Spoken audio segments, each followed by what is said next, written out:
Bismillahirrahmanirrahim. Assalamualaikum warahmatullahi wabarakatuh. Subahul khair. Ahlan wa sahlan. Kaifa halukum? Mada darsunal an? Alhamdulillah, summa alhamdulillah. Bertemu lagi dengan Pak Rijal pada mata pelajaran bahasa Arab. Ya, mudah-mudahan kita semuanya senantiasa diberikan kesehatan oleh Allah Subhanahu wa taala. Amin ya Allah ya rabbal alamin. Insyaallah di pertemuan ketiga ini Pak Rijal masih menyampaikan tentang ad-darsul Robi, yaitu pelajaran 4 ya, yakni tentang afrodul usroh, yang artinya anggota keluarga. Ya, afrodul usroh yang artinya anggota keluarga. Oke. Insyaallah Pak Rijal pada pertemuan hari ini akan menyampaikan tentang ismul isyarah. Ya, sudah disampaikan sebelumnya, tapi ini disampaikan kembali ya supaya kalian benar-benar paham ya. Ismul isyarah atau kata tunjuk dalam bahasa Indonesia itu. Adapun secara arti, isim isyarah ini adalah kata tunjuk yang berfungsi untuk menunjukkan. Namanya juga kata tunjuk. Berarti untuk menunjukkan sesuatu, baik itu dalam jarak dekat atau jarak jauh ya. Kalian kalau menunjukkan sesuatu kan ada yang dekat posisinya itu dengan kalian, ada yang posisinya itu jauh dengan kalian. Nah, di dalam bahasa Arab disebutnya itu adalah isim isyarah atau kata tunjuk. Sekali lagi, isim isyarah atau kata tunjuk itu berfungsi untuk menunjukkan sesuatu baik itu jarak dekat ataupun jarak jauh yang ditunjukkannya itu ya. Lanjut. Isim isyarah ini terdiri dari 4 ya. Isim isyarah itu.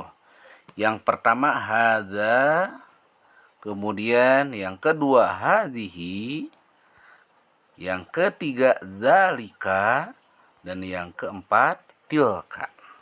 Ya.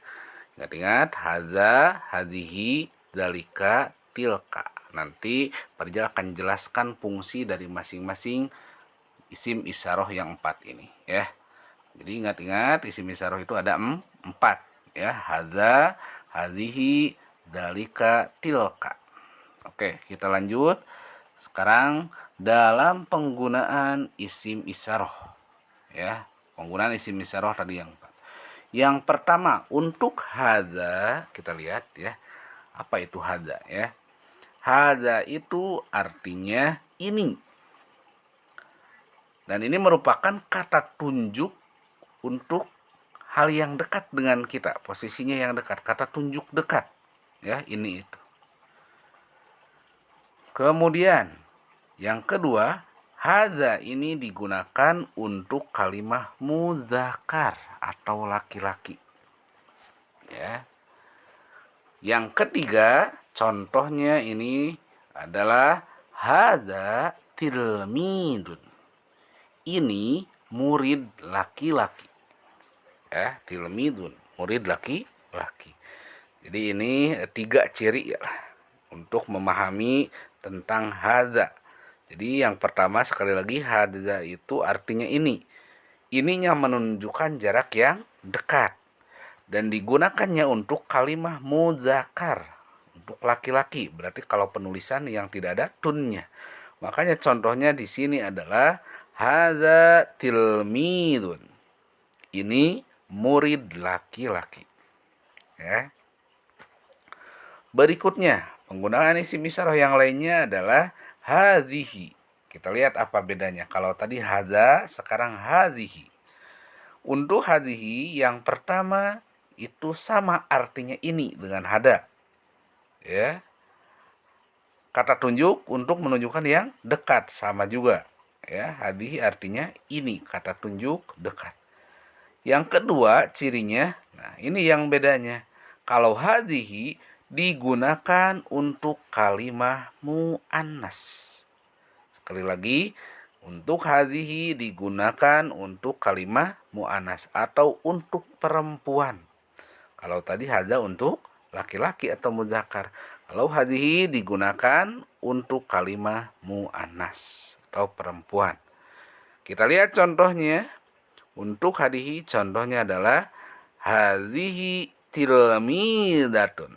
Kalau tadi hadza tilmidun.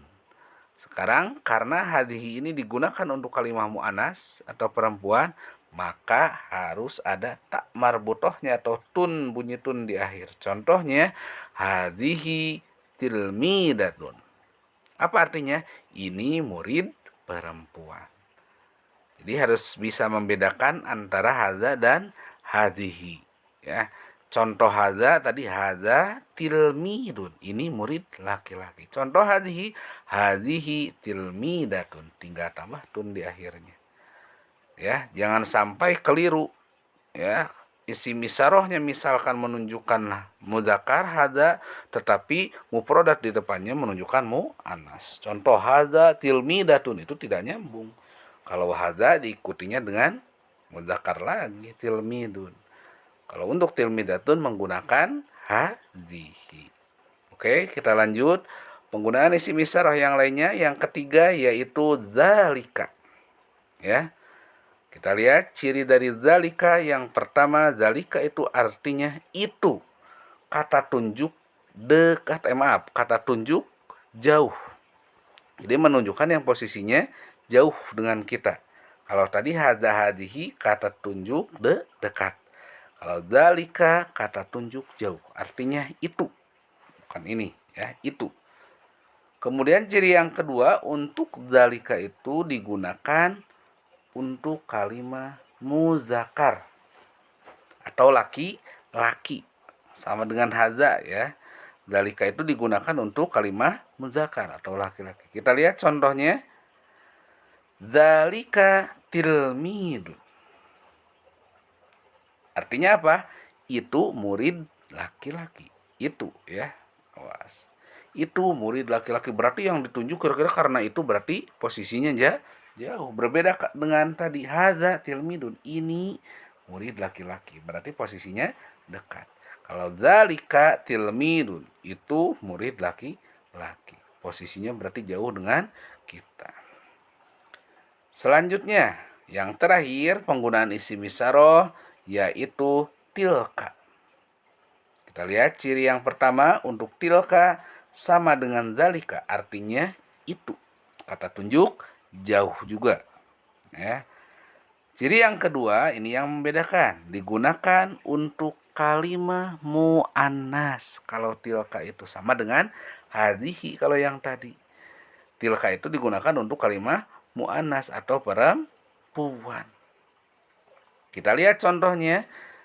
Tilka tilmidatun. Ya. Artinya itu murid perempuan. Berarti jauh murid perempuannya ditunjuknya. Tilka tilmidatun. Ada bunyi tunnya. Menunjukkan muannas. Ya. Sekali lagi tadi ada hadza, hadhihi, dzalika, tilka. Ya. Semuanya memiliki ciri masing-masing, ya. Nah, berikutnya kita gabungkan isim isyarah tersebut dengan kata tanya. Kata tanya apa? Kata tanya man dan ma. Ini sudah dipelajari, ya. Man dan ma yang memiliki arti apa? Siapa. Artinya itu man dan ma. Kita lihat contoh yang pertama. Ada pertanyaan ma hadza. Apa artinya ini? Siapa ini? Ma hadza. Dijawablah, diulangi kembali. Hadza tabibun. Ini dokter laki-laki. Menggunakan hadza. Makanya depannya tabibun, bukan tabibatun. Sekali lagi, kata kunci yang pertama, kalau ada pertanyaan ma hadza, maka hadzanya diulang kembali di pertama. Siapa ini? Ma hadza, jawabannya hadza tabibun. Ini dokter laki-laki. Kita lihat yang hadhihi. Sama kata tanyanya ma hadhihi, siapa ini? Diulang kembali, hadhihi tabibatun. Awas. Karena ini hadhihi berarti untuk muannas, ya. bukan hadhihi tabibun, tetapi hadhihi tabibatun. Ini dokter perempuan. Itu yang pertama ya. Hadza dan hadhihi menggunakan kata tanya ma. Kemudian yang kedua, kita lihat contohnya madzalika ya. Madzalika, siapa itu, berarti jauh ya, orang yang ditunjuknya jauh. Madzalika, siapa itu? Diulang kembali, dzalika itu muhandisun ya, arsitek. Kemudian yang berikutnya matilka, kalau tadi madzalika, sekarang matilka, siapa itu? Sama diulang kembali, tilka muhandisatun. Itu harusnya ya, maaf salah penulisan. Muhandisatun, arsitek perempuan. Ya, ada tunnya. Berikutnya kata tanyanya, kata tanya man. Kalau tadi ma, kalau sekarang man. Sama, ini juga artinya siapa ya. Hanya perbedaannya biasanya kalau ma tadi di awal ma, kata tanya kedepannya biasanya tentang profesi atau pekerjaan seseorang. Berbeda dengan man, biasanya itu yang menunjukkan kepada seseorang kalau man itu. Kita lihat, man hadza, siapa ini? Hadza akhi, ini saudaraku, saudara laki-lakiku ya. Kemudian berikutnya man hadihi, siapa ini? Hadihi ukhti. Kalau tadi hadza ahi karena mudzakkar. Kalau sekarang hadihi ukhti, ini saudara perempuanku. Berikutnya, mandalika, siapa itu? Awas, karena dalika. Mandalika, siapa itu? Dalika abi, itu ayahku. Itu ayahku. Kemudian, mantilka, siapa itu? Tilka ummi, tidak abi lagi, karena tilka untuk mu'annas. Tilka ummi. Ya, jadi untuk isim isyarah yang untuk mudzakkar 2, hadza sama dzalika, yang untuk muannas 2, hadhihi sama tilka. Ingat kalau untuk mudzakkar berarti untuk laki-laki dan tidak ada bunyi tunnya. Kalau muannas berarti untuk perempuan di belakangnya ada bunyi tunnya ya. Mudzakkar tabibun, muannas tabibatun. Mudzakkar tilmidun, muannas tilmidatun ya. Mudzakkar abi, muannasnya ummi ya. Itu tentang penggunaan kata tanya dalam isim isyarah ya. Mudah-mudahan kalian bisa paham apa yang barusan Pak Rijal sampaikan ya. Sedikit-sedikit kita belajar, insya Allah tidak ada yang sulit kalau kita mau belajar. Mudah-mudahan diberikan pemahaman kalian semuanya ya. Amin ya Allah ya Rabbal Alamin. Untuk pertemuan sekarang dicukupkan sekian. Kita baca hamdalah sama-sama. Alhamdulillahirabbil alamin. Ilal liqa. Akhirul kalam. Wassalamualaikum warahmatullahi wabarakatuh.